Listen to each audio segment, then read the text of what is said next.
진우야 말도 없고 밤마다 이상한 행동을 한다는 그 하녀와 잘 살아보거라. 설이 그 계집 밤마다 흙을 먹는데 글쎄 산을 보며 혼잣말을 하고 혹시 귀신 들린 거 아냐?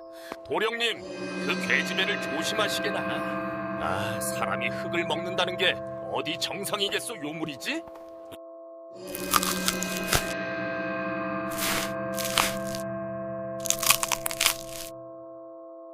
마을 사람들은 수군댔습니다. 저 계집 밤마다 흙을 먹는다더라. 산을 보며 혼잣말을 한다지. 귀신 들린 거 아냐? 막내가 어쩔 수 없이 데려간 그 여종은 왜 밤마다 흙을 먹으며 돌아다녔는지, 왜 진우의 두 형은 그 여종을 납치까지 했는지, 그 여종에게는 과연 어떤 신비한 힘이 있었을까요? 그 이야기 시작하겠습니다. 워라미인에 오신 여러분 환영합니다. 구독과 좋아요도 꾹 눌러주세요. 옛날 옛적 한양서촌에 최판서라는 거부가 살고 있었습니다. 그는 평생 모은 재산이 산더미 같았지만 이제 그의 앞날이 머지않았다는 것을 스스로 잘 알고 있었지요. 어느 가을날 저녁 최판서는 세 아들을 침상 앞으로 불러 모았습니다. 첫째 진호는 의젓하고 똑똑했으며 둘째 진석은 힘이 세고 장사에 밝았습니다. 하지만 막내 진우는 어려서부터 책보다 꽃과 나무를 더 좋아하는 순박한 성품의 소유자였지요. 최판서는 거친 숨을 몰아쉬며 세 아들을 차례로 바라보았습니다. 첫째 진호는 아버지의 재산 목록을 속으로 계산하고 있었습니다. 저 귀한 청자 항아리며 명나라에서 들여온 비단은 당연히 내 몫이겠지. 둘째 진석 역시 마찬가지였습니다. 남대문 앞살 창고와 저작거리 기와집들은 내가 받아야 마땅해. 두 형은 서로 눈치를 보며 속으로 욕심을 키워나갔지요. 반면 막내 진우는 그저 아버지의 쇠약해진 손을 잡으며 눈물만 흘릴 뿐이었습니다. 아버님, 괜찮으시옵니까? 최판서는 막내의 따뜻한 손길을 느끼며 희미하게 미소 지었습니다. 그리고는 천천히 입을 열었지요. 내 평생 모은 것들을 나누어 주려 하니 잘 들어라. 최판서는 먼저 첫째를 바라보았습니다. 진호야, 너에게는 남대문 앞 점포 세채와 명나라 비단 100피를 주마. 첫째는 기쁨을 감추지 못하고 절을 올렸습니다. 진서가, 너에게는 저작거리 기와집 5채와 황금 100냥을 주마. 둘째 역시 만면에 웃음을 띠며 감사 인사를 올렸지요. 그런데 막내 차례가 되자 최판서의 목소리가 이상하게 무거워졌습니다. 진우야. 예, 아버님. 너에게는 서리를 주마. 순간 방안이 쥐 죽은 듯 조용해졌습니다. 서리란 5년 전부터 집안에서 일하던 하녀였습니다. 그것도 온 집안 식구들에게 미움받던 그 하녀 말이지요. 서리는 키가 작고 얼굴도 평범했습니다. 게다가 말수도 적어 누가 불러도 제대로 대답을 않는 통에 집안 식구들은 그녀를 벙어리라 부르며 구박했지요. 특히 서리에게는 이상한 버릇이 있었습니다. 밥을 먹다 말고 마당에 나가 흙을 만지작거리거나 허공을 보며 혼잣말을 중얼거리는 것이었습니다. 저것 봐라. 또 미친 짓을 하고 있네. 평생 밥만 축내고 쓸모없는 계집이지 뭐. 하인들까지도 서리를 업신여겼습니다. 그런 서리를 유일하게 감싸준 사람이 있었으니 바로 막내 진우였습니다. 진우는 어려서부터 서리가 마당에서 흙을 만질 때면 다가가 말을 걸었고 다른 이들이 구박할 때면 몰래 음식을 갖다 주곤 했지요. 서리는 그런 진우를 바라볼 때만 조용히 미소를 지었습니다. 그리고 이제 최판서는 그 서리를 막내의 유산으로 남긴 것입니다. 첫째 진호가 코웃음을 쳤습니다. 아버님, 설마 저 쓸모없는 하녀 하나를 막내의 유산이라 하시는 겁니까? 둘째 진석도 거들었습니다. 그것도 온 집안에서 제일 멍청한 계집을 말이옵니까? 차라리 아무것도 안 주시는 게 나을 듯 하옵니다. 두 형은 막내를 바라보며 비웃었습니다. 하지만 최 판서는 단호하게 말했습니다. 내 뜻이 그러하니 따르거라. 서리는 이제 진우의 몫이니라. 그 말을 끝으로 최 판서는 눈을 감았고 사흘 뒤 세상을 떠났습니다. 장례를 치른 후 두 형은 막내를 불러 냉정하게 말했습니다. 이제 너는 내 몫을 챙겨 이 집에서 나가거라. 바보가 바보 하녀나 데리고 잘 살아보아라. 진우는 눈물을 삼키며 작은 보따리 하나와 서리를 데리고 대문을 나섰습니다. 진우는 서리와 함께 한양 성박 산자락에 있는 낡은 오두막으로 들어갔습니다. 형들이 준 돈은 고작 단양. 이것으로는 한 달도 버티기 힘든 액수였지요. 하지만 진우는 낙담하지 않았습니다. 서리야, 우리 힘을 합쳐 열심히 살아보자꾸나. 서리는 고개를 끄덕이며 조용히 대답했습니다. 예, 도련님. 그날부터 두 사람은 부지런히 일했습니다. 진우는 나무를 해다 팔고 서리는 삭바느질을 하며 푼돈을 모았지요. 그런데 신기한 일이 생겼습니다. 서리가 손을 댄 일은 모두 잘 풀리는 것이었습니다. 바느질감은 금세 팔려나갔고 서리가 심은 채소는 유난히 탐스럽게 자랐지요. 진우는 점점 서리에게 묘한 재주가 있다는 것을 느끼기 시작했습니다. 어느 날 밤 진우는 잠에서 깨어 밖을 내다보았습니다. 달빛 아래 서리가 마당 구석에 쪼그려 앉아 있었지요. 저 한밤중에 무엇을 하는 것일까?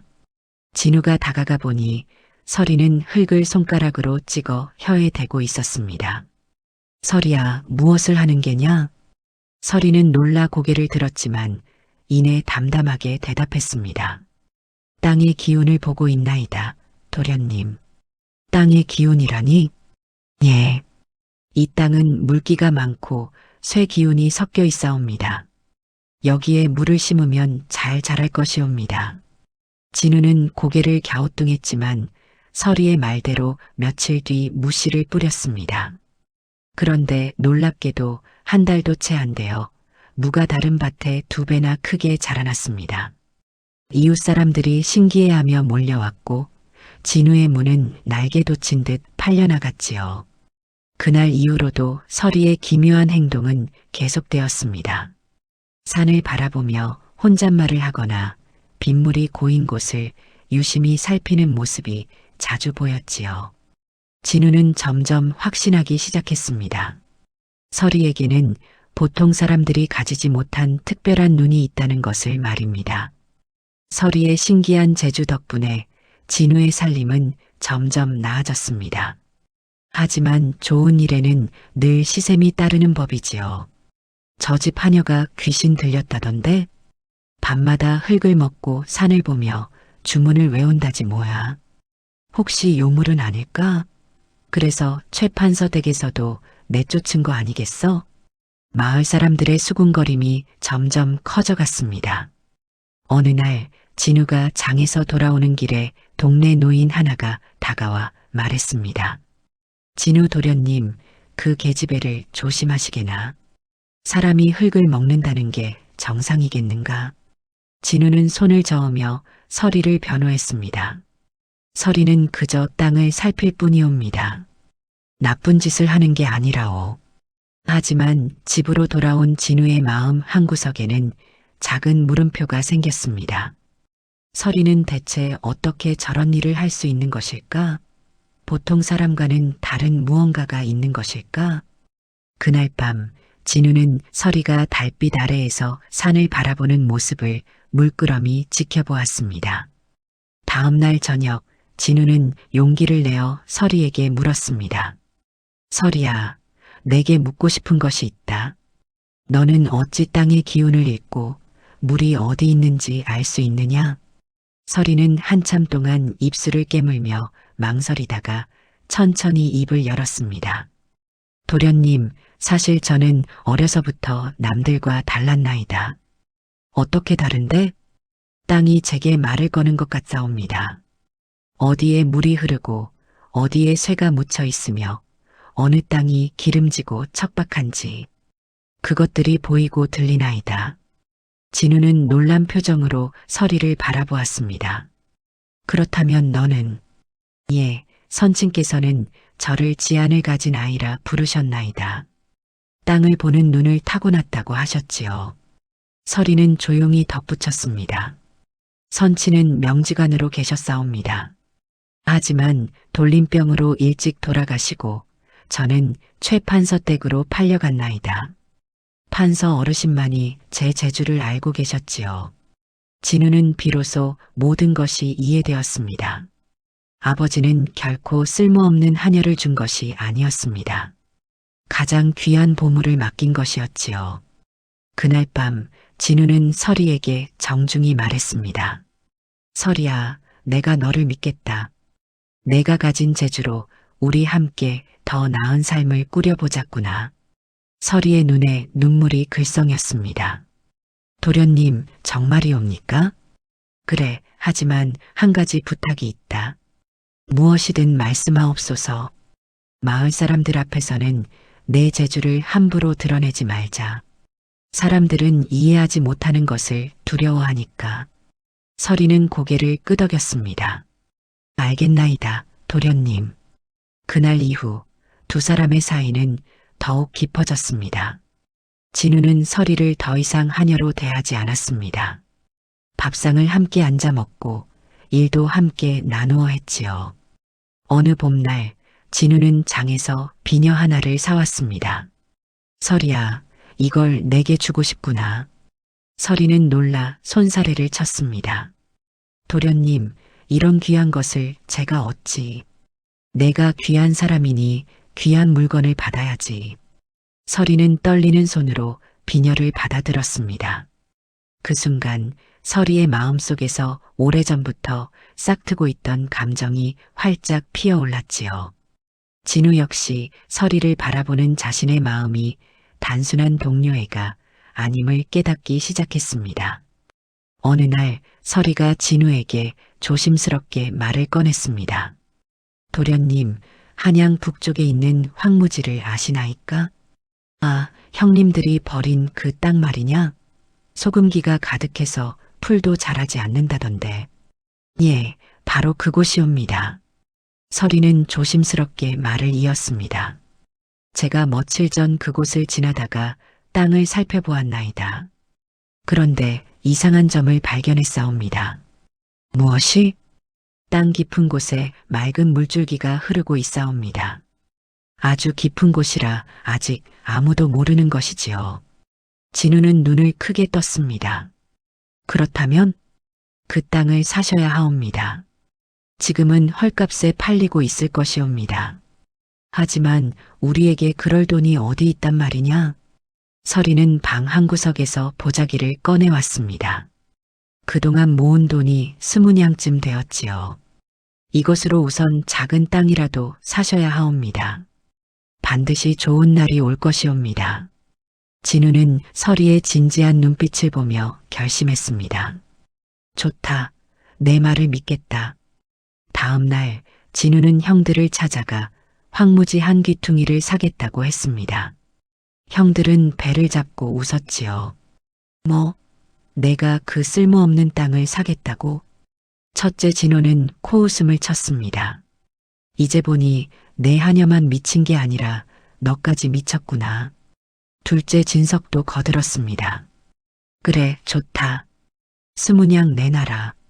그 황무지 가장 구석진 곳 열맞이기를 팔아주마. 감사합니다, 형님들. 진우가 돈을 내밀자 형들은 서로 눈짓을 주고받으며 킥킥거렸습니다. 막내야, 내가 그 땅에서 벼라도 심을 셈이냐? 아니면 하녀 녀석이 또 무슨 흙이나 먹으려고 그러냐? 진우는 참으며 문서를 받아들었습니다. 대문을 나서는 진우의 뒷모습을 보며 첫째가 말했습니다. 막내 녀석, 완전히 맛이 갔어. 소금기 땅을 산다니. 그러게 말이야. 아버지가 괜히 저런 바보에게 쓸모없는 한여를 준 게 아니었나 봐. 바보는 바보끼리 잘 어울린다니까.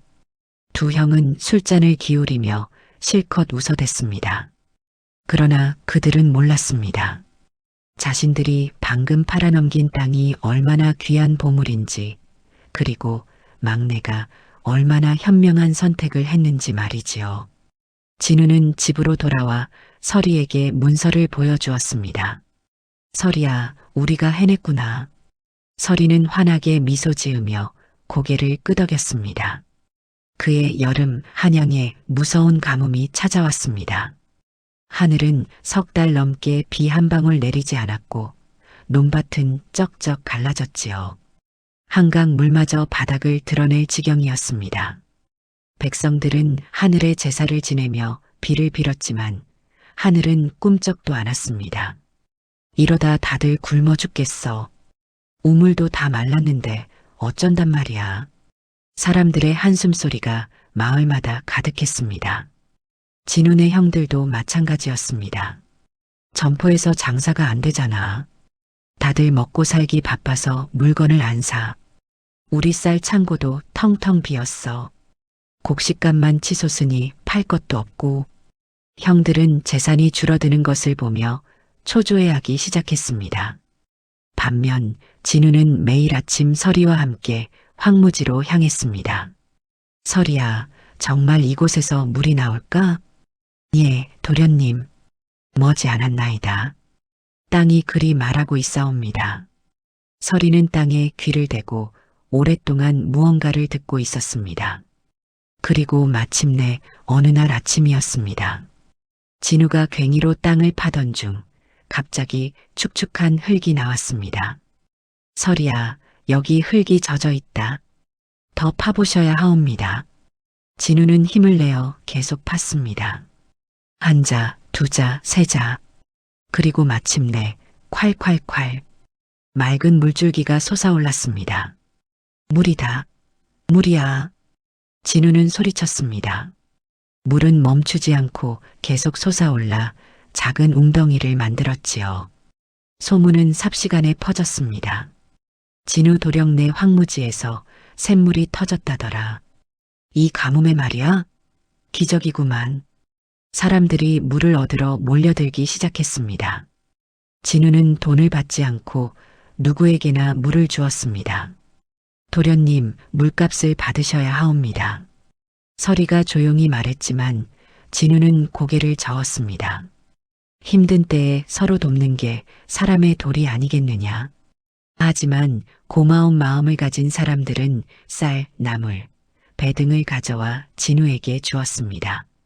진우의 창고는 금세 가득 찼지요. 가을이 되자 서리는 진우에게 새로운 제안을 했습니다.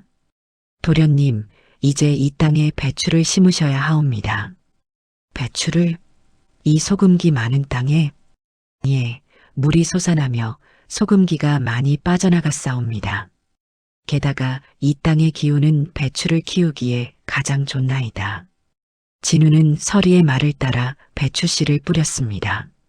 놀랍게도 배추는 쑥쑥 자라났습니다. 그것도 다른 곳의 배추보다 훨씬 크고 싱싱하게 말이지요. 이게 대체 어찌 된 일이냐? 물이 좋고 땅의 기운이 살아났기 때문이옵니다. 겨울이 오자 진우의 배추는 한양에서 최고로 꼽혔습니다. 김장철이 되자 양반댁에서 앞다투어 주문이 들어왔지요. 진우네 배추가 제일이라더구만. 우리 대감마님께서 그 배추로 김장을 담그라 하셨네. 진우는 배추를 팔아 큰 돈을 벌었습니다. 이제 진우의 살림은 예전과는 비교할 수 없을 만큼 넉넉해졌습니다. 진우는 서리를 바라보며 진심으로 감사했습니다. 서리야, 이 모든 것이 내 덕분이다. 내가 아니었다면 나는 아직도 가난하게 살았을 것이야. 서리는 수줍게 고개를 숙였습니다. 도련님의 믿음이 있었기에 가능했나이다. 진우의 성공 소문은 형들의 귀에도 들어갔습니다. 뭐, 막내가 황무지에서 배추 농사로 큰 돈을 벌었다고? 첫째 진호는 믿을 수 없다는 표정을 지었습니다. 그것도 우리가 판 그 땅에서 말이야? 둘째 진석은 이를 갈며 분해했습니다. 두 형은 몰래 진우의 땅을 찾아가 보았습니다. 그곳에는 탐스러운 배추밭이 펼쳐져 있었고 맑은 샘물이 콸콸 흐르고 있었지요. 이럴 수가. 저 땅이 이렇게 변했다니. 분명 저 한여년이 무슨 요술을 부린 게 틀림없어. 형들은 질투와 분노로 이성을 잃어가고 있었습니다. 형님, 저 한여만 우리가 가져오면 어떨까요? 둘째가 음험한 미소를 지으며 말했습니다. 그래, 저 계집년이 땅을 보는 눈이 있다면 우리가 데려다 쓰면 되지 않겠어? 첫째도 고개를 끄덕였습니다. 좋은 생각이야. 어차피 저것은 원래 우리 집 하녀였잖아. 어느 겨울밤 진우는 장에 나가고 서리만 집에 남아 있었습니다. 갑자기 대문이 벌컥 열리며 두 사람이 들이닥쳤습니다. 서리야, 오랜만이구나. 첫째와 둘째였습니다. 서리는 놀라 뒷걸음질 쳤습니다. 두 도련님, 어인일이시옵니까? 내가 우리를 따라와야겠다. 무슨 말씀이신지. 둘째가 서리의 팔을 거칠게 붙잡았습니다. 잡아. 서리는 필사적으로 저항했지만 힘으로는 당해낼 수 없었습니다. 형들은 서리를 자루에 집어넣어 말에 싣고 한양 도성 안자신들의 집으로 데려갔지요. 캄캄한 헛간에 갇힌 서리는 떨리는 목소리로 물었습니다. 도련님들, 왜 저를 이러시나이까? 첫째가 냉정하게 말했습니다. 내가 땅을 보는 눈이 있다며 그 재주로 우리를 부자로 만들어라. 저는 진우 도련님의 사람이옵니다. 두 도련님을 도울 수 없나이다. 뭐? 감히 거역해? 둘째가 회초리를 들었습니다. 말을 듣지 않으면 이 회초리 맛을 보게 될 것이야. 서리는 입술을 깨물었습니다. 그날 밤 진우는 집으로 돌아와 서리가 없는 것을 발견했습니다. 서리야, 서리야. 아무리 불러도 대답이 없었습니다. 마당에는 발버둥 친 흔적과 떨어진 비녀가 있었지요. 진우는 그 비녀를 보는 순간 모든 것을 직감했습니다. 형님들이 서리를 데려간 것이구나. 진우는 곧장 형들의 집으로 달려갔습니다. 대문을 두드리자 하인이 나왔습니다. 진우 도령님, 어인일이시옵니까? 형님들을 배워야 하오. 서리를 돌려주시라 말씀드려야겠소. 지금은 안 계시옵니다. 하인은 냉정하게 말하며 문을 닫으려 했습니다. 진우는 문틈으로 소리쳤습니다. 형님, 서리를 돌려주십시오. 제발. 하지만 집안에서는 아무 대답이 없었습니다. 진우는 대문 앞에서 밤새도록 기다렸지만 형들은 끝내 나오지 않았지요. 날이 밝자 진우는 결심했습니다. 서리를 반드시 구해내야 한다. 그녀 없이는 살 수 없다. 진우는 그제야 깨달았습니다. 서리가 자신에게 얼마나 소중한 존재인지 말이지요. 진우는 집으로 돌아와 아버지의 유품을 뒤적거렸습니다. 아버지께서 분명 무언가 남기셨을 거야. 그때 오래된 나무 상자 속에서 봉인된 편지 한 통을 발견했습니다. 겉봉에는 진우가 위기에 처했을 때 열어보라는 글씨가 적혀 있었지요. 진우는 떨리는 손으로 편지를 뜯었습니다. 진우야, 이 편지를 읽고 있다면 내가 어려움에 처한 것이겠구나. 아비로서 미리 준비해 둔 것이 있으니 잘 듣거라. 서리는 평범한 하녀가 아니다. 그 아이의 아버지는 나라에서 알아주는 명지관 정학사였다. 정학사는 내 목숨을 구해준 은인이기도 하지. 하지만 그가 돌림병으로 세상을 떠나며 어린 딸을 내게 부탁했다. 나는 그 아이를 우리 집 하녀로 들여 보호했지만 내 형들이 그 아이의 진가를 알아볼까 두려워 일부러 구박받는 것처럼 꾸몄느니라. 서리는 지안을 가진 아이다. 땅속의 물과 광물, 기운을 읽을 수 있지. 이것은 천부적인 재능이며 나라의 보물과도 같은 능력이다. 내 형들은 탐욕스럽고 어리석어 이 보물을 제대로 쓸 줄 모른다. 하지만 너는 착하고 순수하니 서리를 진심으로 아끼고 보호해 줄 것이라 믿는다. 내가 서리를 소중히 여긴다면 그 아이도 너에게 큰 복을 가져다 줄 것이다. 이제 서리는 내 동반자이니 함께 훌륭한 삶을 꾸려나가거라. 추신 만약 내 형들이 서리를 해치려 한다면 이 편지를 한성부 판관께 보여라. 정학사의 딸을 함부로 대하는 것은 역적죄에 해당한다. 진우는 편지를 읽으며 눈물을 흘렸습니다. 아버지는 모든 것을 알고 계셨던 것입니다. 진우는 편지를 들고 곧장 한성부로 달려갔습니다. 판관 어르신, 억울한 일을 아뢰고자 하옵니다. 한성부 판관은 편지를 읽고 표정이 굳어졌습니다. 정학사의 따님이라니 이것이 사실이란 말인가? 예, 그 아이가 지금 제 형님들에게 붙잡혀 있사옵니다. 판관은 즉시 관속들을 이끌고 진호와 진석의 집으로 향했습니다. 대문을 열어라. 형들은 관복을 입은 판관을 보고 얼굴이 새하얗게 질렸습니다. 이게 무슨... 너희들이 정학사의 따님을 감금하고 강요했다는 것이 사실이냐? 그것은... 판관은 헛간에 갇혀있던 서리를 구해냈습니다. 서리는 지친 모습이었지만 진우를 보자 안도의 한숨을 내쉬었지요. 서리야. 진우는 서리를 부축하며 눈물을 흘렸습니다. 판관은 엄중하게 선언했습니다.